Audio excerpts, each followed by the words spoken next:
Welcome to another edition of Journey of Hope. Stories of real people encountering challenges and difficulties, traumatic injuries and illnesses along the road to life. Our special guest today is Roscoe, all the way from Macon, Georgia. Macon, Roscoe, tell us a little bit about who you are, where you're from, a little bit about your background. Well, I am now from Macon and have been for 40 years, but actually I'm from down home. Down home? Down home. Where's down home? Dothan, Alabama. Alabama. Right. Okay. Right. And down there we say we're from L.A. And they down say, home, Louis? Really? That's Lower Alabama. Lower Alabama. Lower Alabama. All right. So I was born and raised in Dothan, Alabama, and I went to Auburn University. Which is located in? Auburn, Alabama. Alabama, okay. And what did you study? Well, I studied electrical engineering for 3 years, and that put me in the Marine Corps for 2 years when I flunked out as a senior. And then I went back and I graduated in industrial management. So you went in the Marines? I did. For 3 years? Where'd you go? Well, I was in the Marines for 6 years, only 2 active duty. I was in Morocco, okay. 1969 to 71. All right. So were you married at this time? No, I was not.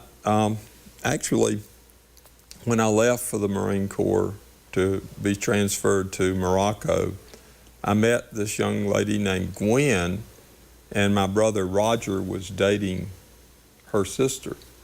So when I was in Morocco, I get a letter from Gwen, and she said, well, now that we are in-laws, because my brother married her sister. You actually married her, okay. Married her sister. Now, you've met her before. Yes, said now that we're in-laws, and I only met her to say, hey, I'm Roscoe. I thought maybe we should get to know each other by letter. So we wrote each other, I think, 3 times. I came back home, we dated 2 weeks, and she lived in Atlanta, I was in Auburn. We dated 2 weeks, got engaged, got married 2 months later. You're kidding. And that was 45 years ago. No kidding. Right, we have. She sent a letter to you when you were over in Morocco. Morocco. That's right. Say we probably ought to get acquainted, you know, right. Now that my sister's married to your brother. And so you come back, you make contact, and then a couple of weeks later you have a date, and a couple of months later you're married. You're married 45 years ago. Yeah. So much for all the premarital counseling and everything. We didn't have any. When God's a part of the program. Now, were you a Christian at this point? Yes, I would say I was a Christian, and my wife was a Christian. Okay. We were ready to get married, though. She was just getting out of high school, and I was a senior, back again as a senior at Auburn. I was 23, she was 18. So you'd already had your time in the military. Yep. And she was out of high school. You were both ready to get married. Right. So everything came together. Now, you said something about you were born and raised a Christian, but you really made some kind of a commitment somewhere along the line. I did. Gwen and I got married and finished my last year at Auburn. And then we moved to Albany, Georgia. And I was an agent with New York Life there. After a short stint with a trucking company, it didn't work out. So I was an agent with New York Life in the insurance business for 4 years. They transferred me to Macon, Georgia, and I was with them 3 more years. At the end of that 3 years, one of my agents came and said, Roscoe, I think you should go to Marriage Encounter. I said, what is that? She said, I can't tell you. And she said, but we're going to have an information night. I want you to go. Well, we went to the information night. We went to Marriage Encounter. And Saturday night at Marriage Encounter, I remember it very distinctly, 1979, walked into the room, chairs were set up. Was you and your wife? Me and my wife. And at that time, I knew that Jesus was part of our life. And I knew that Jesus had a purpose for our marriage. And we recommitted our lives. We actually got remarried at that Marriage Encounter. A very special time.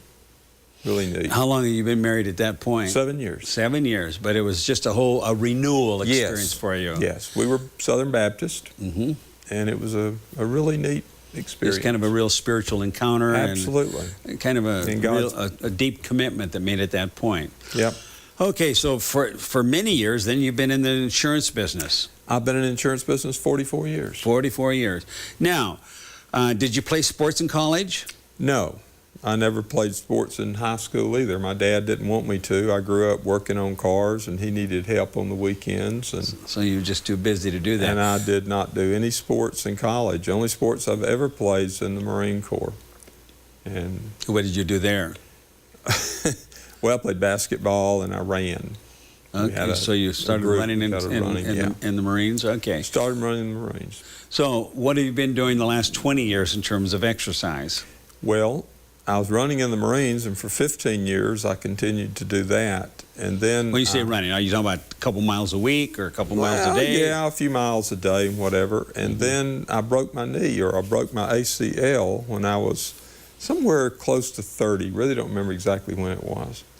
And then 20 years later, my knee completely locked up. I'd been unable to jog for years, and my knee just locked up on me. So I went to a local orthopedic doctor who's a friend of mine in the same Sunday school, and he took these particles out of my knee and all, and I was able to walk. But he said, the problem is you don't have an ACL.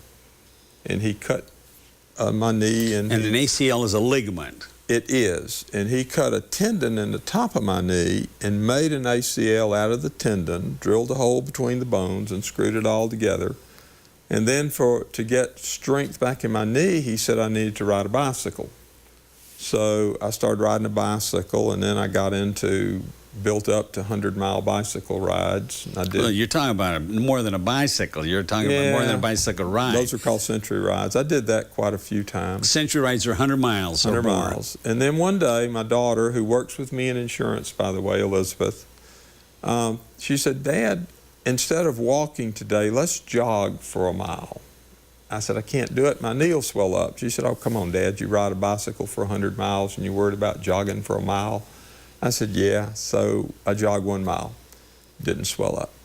Next day, I called Elizabeth and I said, Elizabeth, knee didn't swell. Let's go for a jog. She said, can't do it, Dad. Got things to do with Caleb. She was married.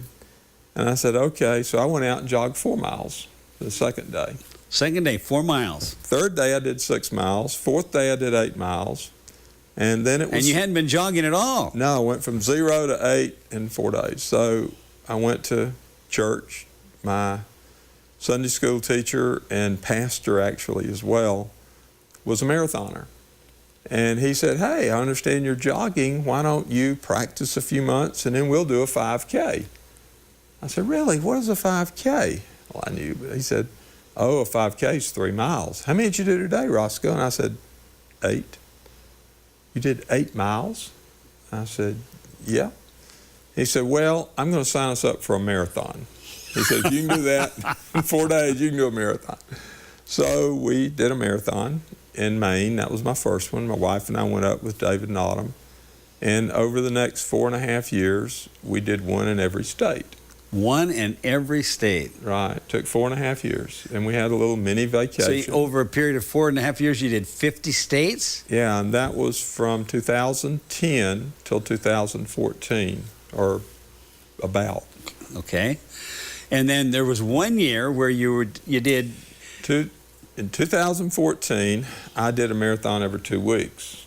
26 marathons. Yeah, I decided to boost it up. I'd been doing one a month, and I thought, that really, because I'm not practicing, I'm not out keeping up with it, I'm just doing a marathon. Sure. And so one every 2 weeks.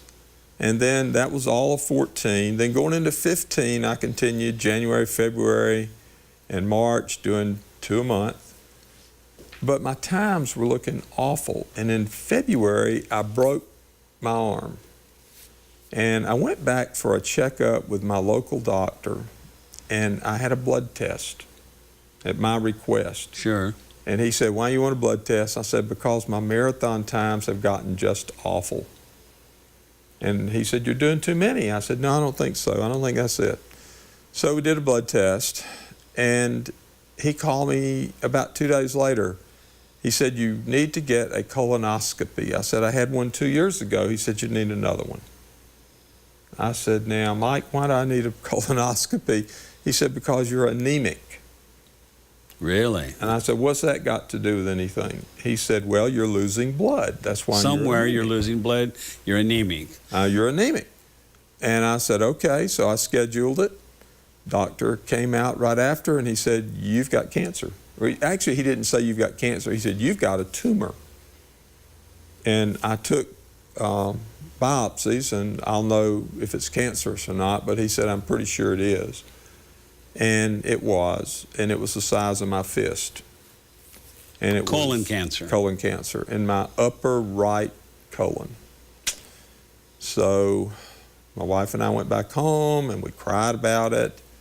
And you know what's so strange? I've never been a person to say, "Okay, this is it." I've always been somebody to say, "Okay, what are we going to do now?" But that really scared me. It was devastating news. It was devastating to think that, hey, I'm going to die. Because I said, "Well, how long do I live?" And I know what the doctor said. He said, "Well, it could be anywhere from tomorrow to 2 years." He said, "Your life expectancy is 2 years." Based upon how aggressive it was. Yeah, it was stage 4. So this was already in the liver. So you go home, what are you going to do? Yeah, what are you going to do? So I had the test and really just kind of struggling, didn't know what to do. I'd already been told, yeah. So my first thing was, okay, let's have an operation. Well, they want you to see an oncologist before you have an operation. So I went to Emory. That's where President Carter was treated. And fabulous doctor there, and he did all the research and all that sort of thing, looking over my records, and did another PET scan. And he said, "You need to do chemotherapy." And I said, "Okay, how do you do that?" And he said, "Well, you have to have a port." He pointed as you put a port in right here, and then you come here once a week and we'll do chemotherapy. So I said, "Well, okay, let me think about it." So then I went to Duke University in North Carolina. And the gentleman, or the lady, wasn't a gentleman, it was the lady at Duke, looked over all the records and said, "Roscoe, you need to do the procedure for this, the protocol is chemotherapy." And he said, it's not going to cure you, but it's going to let you live as long as you can live. Give you a better quality of life and extend time a little bit. Not quality, just length. Length, okay. Yeah. And so I went back and she said, "I could do it here, but really you're from there. Have it done at Emory. You can't beat Emory." So I went back. I called the doctor at Emory and he set me up for a port on like Monday or Tuesday of the week, and this was like Thursday, I believe. And a friend of mine called me, Nick Serba. He brought me in the insurance business 44 years or 43 years at that time before. He was the person the manager with New York Life, who had brought me into the insurance business.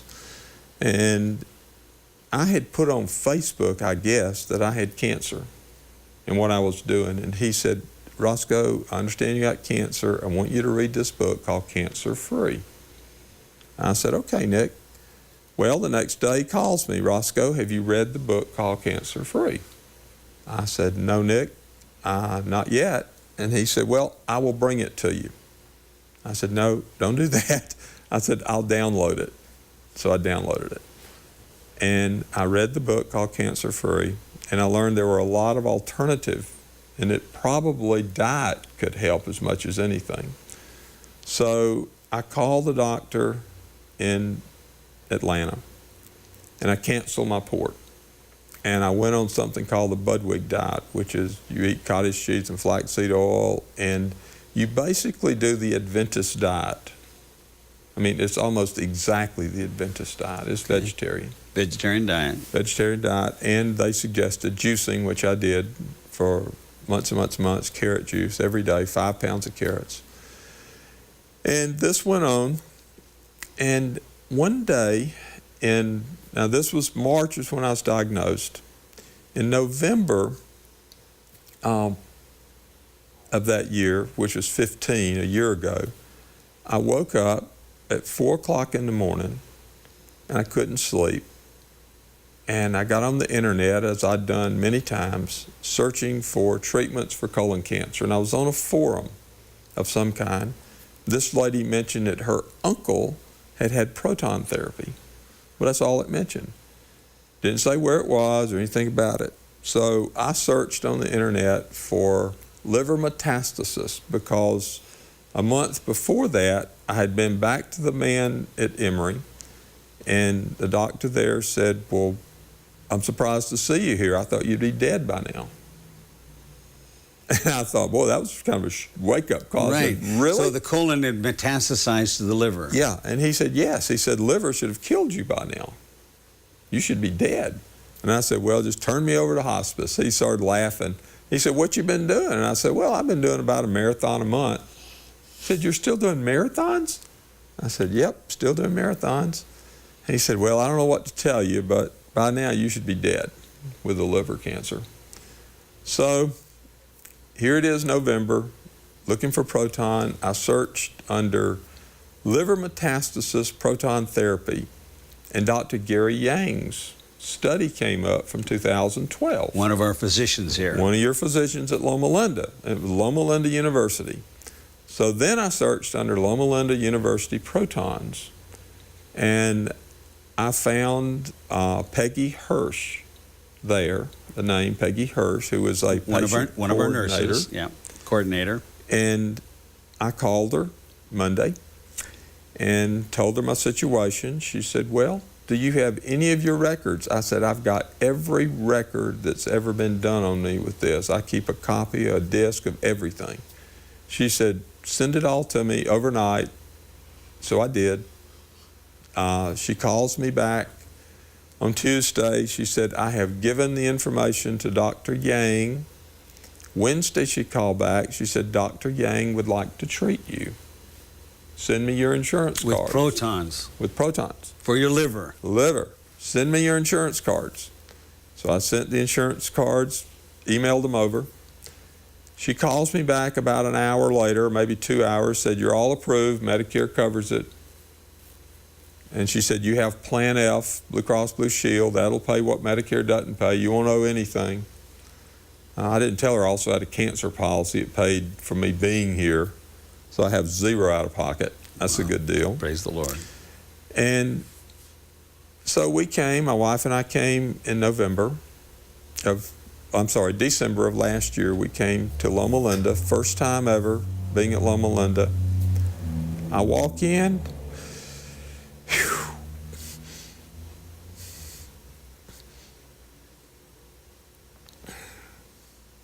I'm sorry, it's just really emotional. It's all right.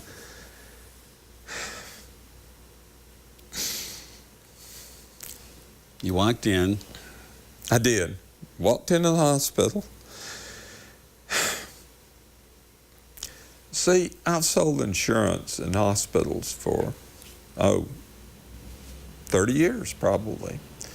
And I'm used to hospitals. But there's something different about this hospital. Yeah.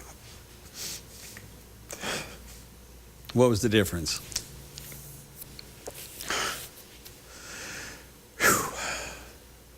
Let me get my breath. Well, the difference is Jesus. Right. You could tell right away.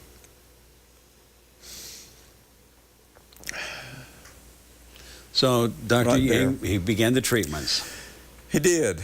He began the treatment, and it lasted 6 days. I mean, this gentleman over here, a friend of mine, is having 45 treatments for prostate cancer. And his cancer won't kill him. Mine would kill me. And I got 6 treatments. So I'm thinking, wow, because I'd met all these people with prostate cancer. So we're doing the treatments, and I asked Dr. Yang, I said, now I've got this lymph node that is around my aorta that is inoperable. Can you do that? And he said, well, we really don't do lymph nodes. But let's see how your liver does, and we can talk about it later. So I went home, and I called people that I knew, and I started checking around, found there was something called CyberKnife, which is a traditional radiation, but it's very pinpointed. And this guy said, yes, I can do lymph nodes. It was in Brunswick, Georgia. They don't have it in Macon. Right. And he did a PET scan on me, and he said, well, you've got something strange about your liver. He said, I see markings on your liver, but there's no cancer and there's no tumor. And I said, yeah, I had proton therapy done at Loma Linda 3 weeks ago. He said, 3 weeks ago? I said, yep, 3 weeks ago. And after 3 weeks, the liver tumors were gone. Praise the Lord. Isn't that something? It's amazing. 3 weeks, they were gone. And so he said, yes, I'll be happy to. And I said, well, I'm going to have an operation on my colon to get the colon tumor removed. And should I do it before or after your procedure? He said, go ahead and do it and then come see me in February, because I was scheduled in January for the colon. So I called the doctor. Actually, I emailed the doctor in Emory. And I get this email back. I'm sorry, Mr. Douglas, we don't agree with your protocol for having proton therapy for the liver, nor do we think you should have an operation on your colon. You won't live long enough to benefit from it. I thought, aha, they don't want me as a patient. So I went to see a local doctor, Dr. Conforti in Macon, and I had researched it, and I found out that Dr. Conforti was an expert in robotic surgery. So I went in, I said, Dr. Conforti, I would like you to remove my colon tumor, which is stage 4, and I'd like it removed robotically. He said, and he reviewed all the paperwork. He'd had it from before. And he said, Roscoe, your colon is the size of your fist. He said, and it is just not a candidate for robotic surgery. He said, that is just too big. I said, now, Dr. Conforti, I have researched this. And I know that you can remove colon tumors that big because I have found places that'll do it. And he said, okay, here's what I'll do. I'll stick a camera down in you and I'll move that colon tumor around. If it's not stuck to anything, he said, it probably is, being that big. It's probably adhered to your walls or to other organs. But if it's not, I'll try it robotically. So I woke up from surgery. And the main danger in this surgery is, are they going to reroute and they're going to give you a colostomy? So I start feeling there's no colostomy. So I'm feeling really good then. And then the other thing is, if he had to do it open, he was going to cut me from here all the way down like 14 inches. Big incision. So I got to feeling and there's nothing there. So I'm kind of groggy and I look down and I look at my navel and I got this little 2-inch cut from here, or 1.5 inches from here to here and here to here. And then Dr. Conforti calls me on the phone. And I said, Dr. Conforti, I said, you made a flap at my navel. And he started laughing. He said, Roscoe, I delivered your colon tumor by C-section. And he put that in his notes, and Dr. Yang got a kick out of it later. So I'm set up, that's all, and I was only in the hospital 3 or 4 days. Never hurt. Never hurt. And I'm real paranoid about taking anything for pain, so he gave me all these pain stuff, and I didn't take any of it. And so I emailed Gail Went, Dr. Yang's assistant, and I said, Gail, I'm set up to do cyberknife on this tumor around the aorta, this lymph node, and wanted to let you know that, and that and I sent her the PET scan. I said the liver tumors are all gone. So it wasn't probably 2 hours. She emails back and she says, Dr. Yang said if you're going to have cyberknife, you need to return to Loma Linda and have proton therapy on the lymph node. So you came out here and that was treated. That was treated in February. Okay. So then I came back in April for another checkup. And this time my brother drove me out here, and with the idea that I would have treatment if I needed it. And then we would drive to Alaska. My wife and I, when we came out in December, we had driven all around California, north and south. Loved that. So we wanted to go to Alaska. So Dr. Yang came out and he said, well, no tumors big enough to treat. You got tumors, but they're all too small. Don't worry about it. Go to Alaska. So I did. We went to Alaska, spent a month driving around there and back, 12,000 miles, almost, well, 13,000. And then he set me up to come back again August the 8th. So I came out here August the 8th, and this time I had another tumor around the aorta, different one, the other one has gone away, different tumor around the aorta, and 6 tumors in the lungs. And so since August the 8th, actually August the 8th I did that, August the 9th I saw Dr. Yang, August the 10th I went back to Las Vegas where I'd flown into, and a friend of mine and I hiked down the Grand Canyon, and we spent the night at God is not through with you yet. I see our time is slipping away. So what are you being treated for right now? Okay. I'm being treated for the last liver tumor. Okay. I'm sorry, last lung tumor tumor. now. But I've got to tell you before this is over a quick story. 2 days ago, I was in the treatment area, and this man, Steve, came up, who's a patient. And he said, Roscoe, I heard you talk at the dinner. He said, do you mind if we pray together? I said, no. So we prayed together. And today I saw him. And this man has a brain tumor, very serious. And he's praying for me. And it's that way here. People pray for each other here. It's just like no other place in the world. No one comes here by accident. You are on an amazing journey. Yep. And I have good news for you. God's not through with you yet. Amen. I mean, there are people that are going to watch this television program from around the world. They're going to hear about you and your testimony.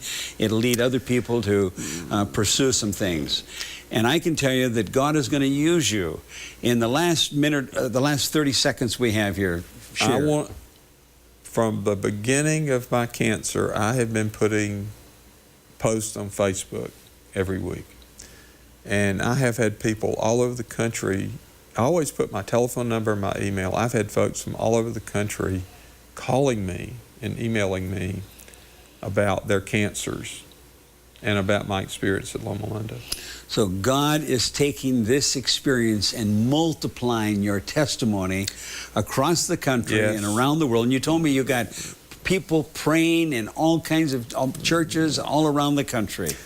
I had a lady, a spouse, sitting down in the treatment room, talking to me about me, and asked what I had. I told her I had terminal cancer. She said, how can you be so upbeat? I said, ma'am, if you know Jesus, it's not a problem. I said, it's only a change of address. For those of you that are looking on, Roscoe is an amazing testimony of what can be done with one individual's life when they put their trust into Jesus. You too, if you'll turn to Him. This week you may have heard some devastating news, but He's waiting for you. For those that are looking on Smart Lifestyle Television, Post Office Box 550, Loma Linda, California, 92354. Thank you.